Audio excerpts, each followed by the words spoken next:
ओम श्री गणेशाय नमः।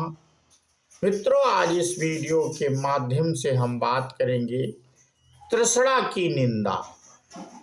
ये निंदा मित्रों स्वयं श्री रामचंद्र जी ने अपने मुखार बिंदु से विश्वामित्र जी से की है।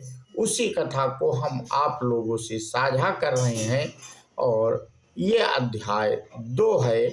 हम अपने पिछले अध्याय में इसके आगे की कथा आप लोगों से साझा कर चुके हैं और उसी के आगे की कथा हम इस वीडियो के माध्यम से आप लोगों से साझा कर रहे हैं। तृष्णा और चंचल बनरिया यानी दोनों स्वभाव एक जैसा है। वे रंग स्थान में भी पैर रख देती हैं, तृप्त हो जाने पर भी नए नए फल की इच्छा करती है।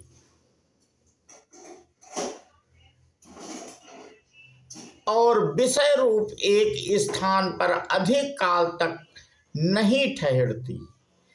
तृष्णा हृदय रूपी कमल में निवास करने वाली भ्रमरी है। यह क्षण भर में पाताल को चली जाती है, फिर दूसरे ही क्षण आकाश की सैर करने लगती है और क्षण भर में ही दिगंत रूपी निकुंज में मंडराती दिखाई देती है।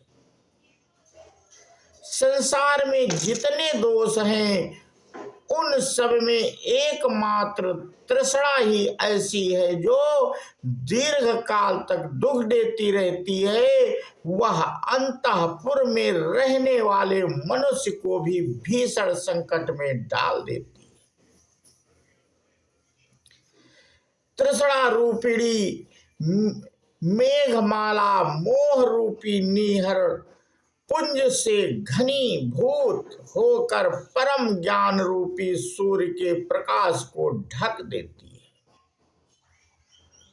और जगत को केवल जड़ता, जड़ अथवा अज्ञान ही प्रदान करती है। तृष्णा सांसारिक व्यवहार में फंसे हुए समस्त प्राणियों को बांधने के लिए एक मजबूत रस्सी के समान है।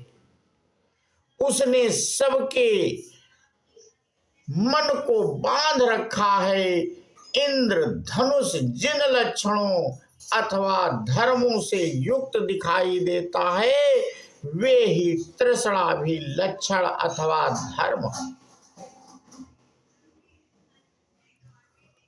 वह इंद्र धनुष की भांति बहुरंगी, गुणाहीन, विशाल, मलिन, मेघ अथवा अशुद्ध अंतःकरण वाले प्राणी के आधार पर स्थित शून्य रूप एवं शून्य में ही पैर रखने वाली है। तृष्णा गुण रूपी हरी भरी खेती को नष्ट करने के लिए वज्रपात के समान है। आपत्तियों को बढ़ाने के लिए उस शरद ऋतु के तुल्य है जिसके आने पर धान आदि की खेती पकी हुई बालों से संपन्न हो जाती है। तत्व ज्ञान रूपी कमलों का विध्वंस करने के लिए ओले के सदृश और अज्ञान रूपी अंधकार की वृद्धि के लिए वह हेमंत की लंबी रात के समान है। तृष्णा इस संसार रूपी नाटक की नटी है। प्रवृत्ति रूप नीड में निवास करने वाली पक्षिणी है। मनोरथ रूपी महान वन में विचरने वाली हरिणी है और काम रूपी संगीत को उद्भुत करने वाली वीणा है। वह व्यवहार रूपी समुद्र की लहर है। मोह रूपी मत वाले गजराज को बांधे रखने के लिए शाकल है।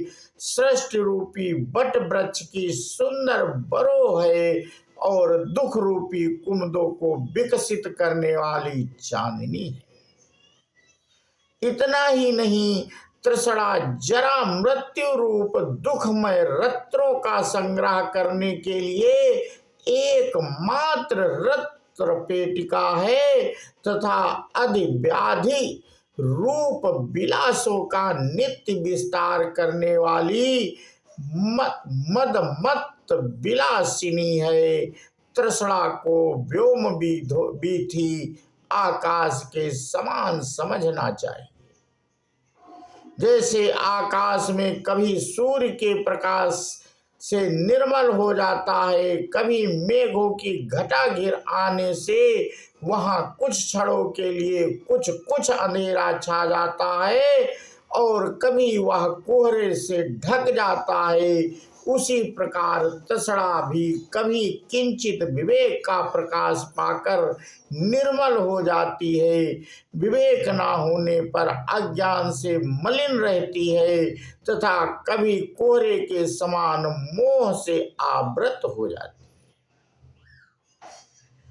है। जब तक विष विशेष उदय से प्रकट होने वाले विसीचिका हैजा नामक रोग के समान मृत्यु की हेतुभूता तृष्णा पीछे लगी रहती है, तभी तक यह चंचल चित्त मूढ़ जन समुदाय मोह को प्राप्त रहता है।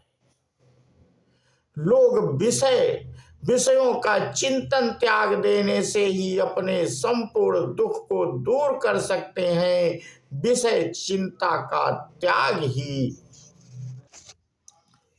तृष्णा रूपिणी विसूचिका के निवारण का मंत्र कहा गया है। तृष्णा बेड़ुलता बांस बताई जाती है। जैसे बांस भीतर से खोखला, बीच में गांठों से युक्त और कोपल रूपी बड़े बड़े कांटों से भरा होता है तथा उसमें सबको प्रिय लगने वाले मोती उपलब्ध होते हैं, उसी प्रकार तृष्णा भी भीतर से खोखली, कपट, दूरग्रह आदि गांठों से भरी हुई चिंता और दुख रूपी कष्टों से परिपूर्ण तथा मोतीमणि आदि धन संपत्तियों में अधिक प्रेम रखने वाली है।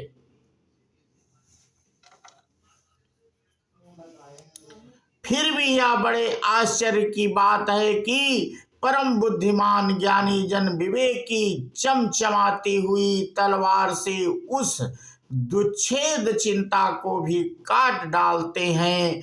ब्राह्मण जीवों के हृदय में रहने वाली यह तृष्णा जैसी तीखी है, वैसी तीखी ना तो तलवार की धार है, ना वज्र